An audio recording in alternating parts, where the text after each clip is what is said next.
Je me suis détruit la peau pendant des années à cause de la dermatillomanie. Je pouvais pas m'empêcher de triturer ma peau et j'y passais des heures sans voir le temps passer. J'étais devenue addict à ce comportement. Je pouvais plus passer une journée sans le faire et j'en avais besoin. La dermatillomanie est un TOC qui consiste en le fait de se triturer la peau, de vérifier un peu toute la journée s'il y a des imperfections. La dermatillomanie, ce sera au moins 900 000 personnes en France. C'est un trouble qui est très répandu mais qui n'est pas très connu. Je pouvais pas m'empêcher de gratter, percer, arracher toutes les imperfections que je sentais sur ma peau ou que je voyais. Je me voyais pas de sortir, de dire aux gens ce que j'avais. Petit à petit, j'y ai pris goût. En fait, j'arrivais plus à m'empêcher de le faire.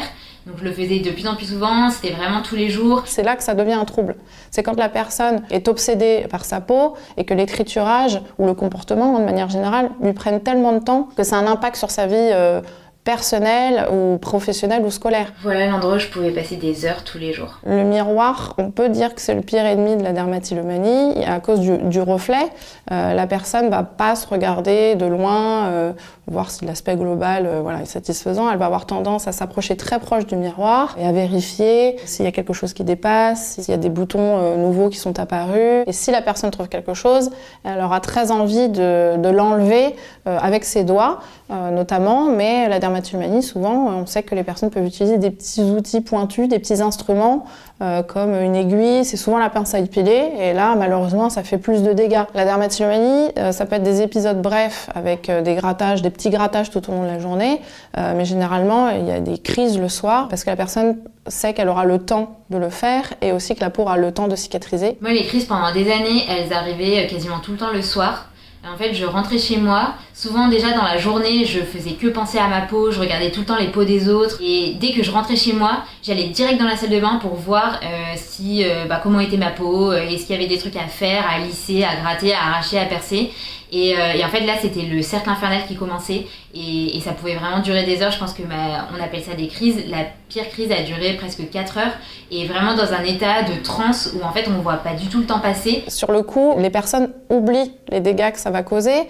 En fait, quelque part, elles espèrent que ça fasse pas de dégâts et que ça les rende juste plus jolies. Le but n'est pas du tout d'avoir mal ou de saigner ou de faire mal à son corps. J'avais un peu l'impression irrationnelle que faire ça allait arranger ma peau, ça allait lisser en fait tous ces reliefs, alors que forcément c'était le pire qui se produisait. En fait je ressortais avec la peau hyper rouge, avec des croûtes, du sang, je me faisais des cicatrices, des marques. Il y a aussi en dermatillomanie un phénomène qui est connu, qui est le phénomène de camouflage. Après des grattages répétés excessifs, la personne va vouloir camoufler toutes les marques qu'elle s'est faites et après une crise, elles mettent beaucoup de temps à soigner leur peau. Ça pouvait être 3 heures en crise le soir et après 1 heure à faire des soins pour essayer que ça se répare pendant la nuit. Les soins post-crise, c'est quelque chose qui est répandu en dermatillomanie. La personne connaît toutes les crèmes et toutes les huiles essentielles et toutes les techniques pour apaiser la peau, mettre des crèmes cicatrisantes. Là, c'est vraiment le moment le plus dur parce qu'en fait on se dit mais qu'est-ce que j'ai fait, mais comment j'ai pu me faire ça, et en fait on pense à tout ce qui nous attend le lendemain et on se dit mais je pourrais jamais sortir, qu'est-ce que je vais inventer comme mensonge, et en fait là c'est vraiment le cercle vicieux de l'après-crise qui se met en place où c'est des stratégies d'évitement, de comment on va pouvoir cacher ça avec du maquillage, avec ses cheveux, avec des vêtements, qu'est-ce qu'on va pouvoir inventer comme mensonge pour annuler tel truc, rester chez soi. Malheureusement il y a des conséquences.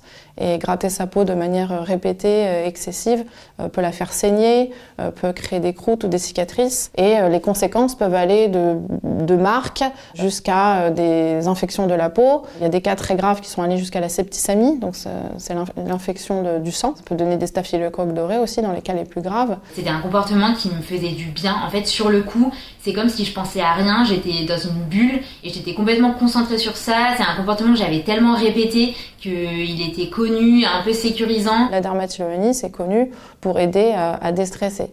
Ça pourrait paraître contradictoire, mais le fait de passer d'une imperfection à une autre et d'enlever quelque chose d'impur de soi, ça soulage les personnes. On a envie d'arrêter parce qu'on prend conscience des conséquences, autant sur sa peau que sur sa vie sociale et tout ça, mais en fait on peut pas résister. C'est comme si c'était quelque chose qui nous dominait et j'aurais jamais pensé que autant de personnes étaient concernées. Et en fait tous les jours je reçois des messages de gens qui me disent « Je viens juste de découvrir ce mot dermatillomanie, je viens juste de mettre des mots sur cette souffrance, ce truc que j'ai depuis des années. Je pensais que j'étais la seule à faire ça. La dermatillomanie est un trouble encore assez tabou, déjà parce qu'il n'a pas été classé tout de suite dans les dictionnaires un petit peu de la psychologie. Donc les personnes ont souffert pendant très longtemps dans la honte, l'isolement et beaucoup de culpabilité. C'est classé dans les TOC aujourd'hui, donc c'est reconnu comme un trouble psychologique.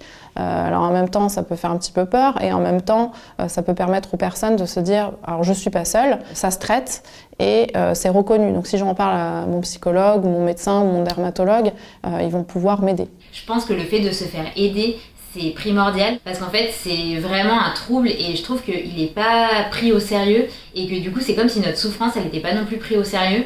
Il y a beaucoup de gens qui se disent ah c'est encore un nouveau trouble inventé, c'est quoi ce truc, c'est ridicule, etc. Sur le coup c'est vraiment hyper dur à vivre et les remarques de l'entourage ou des gens qui connaissent pas ce trouble, c'est vraiment le pire.